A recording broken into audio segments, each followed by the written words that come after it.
2022 was a great year for video games and trophy hunting. From the grand scale of Elden Ring to the cutesy demon worshipping of Cult of the Lamb, we really were treated to a hell of a year. Sadly, not every game can be a gem, so join me, Australia's very own discount Adam McDermott, as we look at the 6 worst games of 2022. Martha is Dead. Now, I love horror. Movies such as The Descent and Alien dominate any conversation I participate in, and one look at my PSMP list will reveal my love of the genre. Martha is Dead is scary. 200 megabyte camera photos corrupting your saves, and game crashes every 20 minutes resulting in a hell of a lot of repeated fat walking sections is true horror. Like The Rock, Martha over here is simple. Seen one chapter, you've seen them all, with the only real thing on offer being mutilation.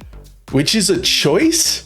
My initial interest in the game stemmed from a brilliant video by Mert KK, and honestly, just watch the video and save yourself 8 hours of slow walking around Italy in World War II. The trophies in Martha is Dull are essentially all collectibles. Walk to A, take a photo of B, walk to your gamer basement, develop photo, crash game, repeat. RE-verse. Much like a fart you put too much trust in, this game really shits the bed. I don't even know what to say about this game. It's just a dumpster fire. It feels like it was originally developed by 3 interns, a goldfish, and someone with a frozen turkey fetish. Gameplay is as non-existent as my hairline, and the character balancing has the quality of a jumping taco game. Thankfully, the trophies are pretty cruisy and can largely be obtained in between 5 and 10 hours of misery. However, there is no platinum at the end of this weird stun-locky tunnel. Talk about a game of 2 halves. Callisto Protocol is like a cement-based pizza.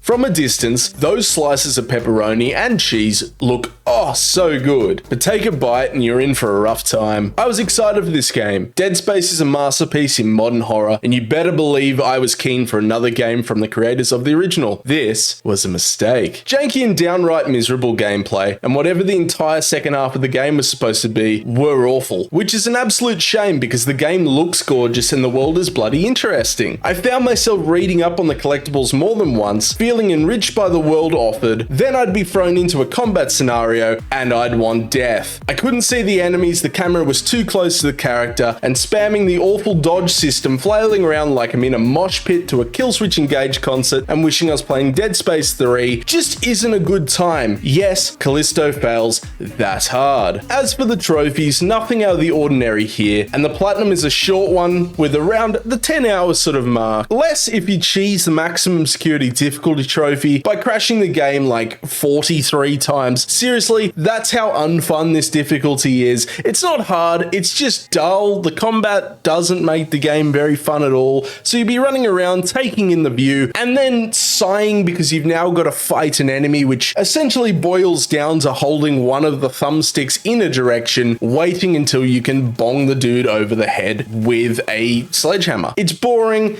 it's dull, and for that, Callisto tragically makes this list. This one hurts me. I love this first game. Zombies plus parkour equals a bloody good time. I don't often buy a game day one, but when Dying Light 2 was finally released after years of delays, I was throwing my money at those zombies. Tragically, much like a flat beer, the more I consumed, the worse it got. This game runs like a potato on PS4, a potato with big dreams, but a potato nonetheless, with textures not existing, NPCs succeeding about as much as I did at university, and glitches. Oh, the glitches. If it wasn't for trophies refusing to pop, Don Quixote for refusing to pop for nearly a year, you bastard, and shout out to Warhearted for trying to help me with this one, you legend. It was the updates to the game removing your statistics, meaning with every update I had to travel 960 kilometers for one trophy all over again. But hey, the environment design is fantastic, so there is that. LEGO Star Wars The Skywalker Saga. As a wee young symmetry, I adored LEGO games. These charming adaptations of popular movie franchises used to strive to adapt a film into a unique and often challenging setting setting? How often were you stumped at some basic and bricky puzzle? The keywords in this ode to LEGO games of the past sadly used to. Modern LEGO games have a different goal. Take a franchise, dedicate maybe 10% of the overall gameplay to the franchise, and then force the player to spend the other 90% of the game in some shitty collectible filled hub. I truly consider LEGO Harry Potter the last great LEGO game, but oh boy, Skywalker Saga took the garbage and ramped it up. Yes, the game looks nice. Yes, they overhauled the gameplay so now you can shoot wherever you please. But if those were the requirements for a good game, literally every game would be Game of the Year. We have a 90-hour platinum here, with about 4 of those hours actually being in the 7 movies found within, and a good quarter of the very limited missions are recycled chase sequences. Movies are divided into near nonsensical mission structures, and key moments from the films are either reserved for cutscenes or just simply left out. The remaining 86 hours are dedicated to around 20 hub worlds, each with a shiny coat of paint hiding the identical quests, puzzles, and collectibles found within. In an era of boring open world games, LEGO has truly taken its spot among the heavyweights of the soulless bloat. Horizon Zero Dawn was a fun game, wasn't it? You played as a determined Aloy, adapting to a world far more expansive than she'd ever dreamed of. Oh,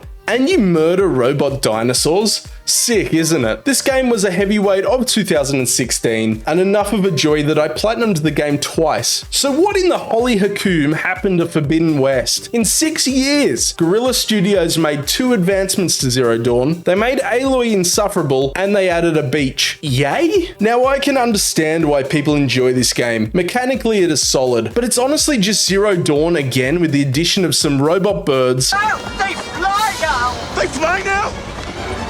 They fly now! And the story. Forgettable at best, balls to the wall ridiculous at worst. The only character I remember from this additional cast is the dude with only one arm. He's kind of cool, to be fair. As a game, Forbidden West is okay, but as a follow-up to Zero Dawn, it's but a runty shadow. And that has been my list of the top 6 worst games of 2022. Do let me know what you thought, whether any of the games on the list surprised you, and what your own disappointing games were. I'll see you next week for my top insert number here games of the year. There's some good ones there. A couple surprises, couple indies. It should be good. Of course, if you made it this far, do let me know what your go-to type of milk is. And I'll see you next week. Do leave a cheeky subscribe if you have not already. I miss you. Hugs and kisses. Goodbye.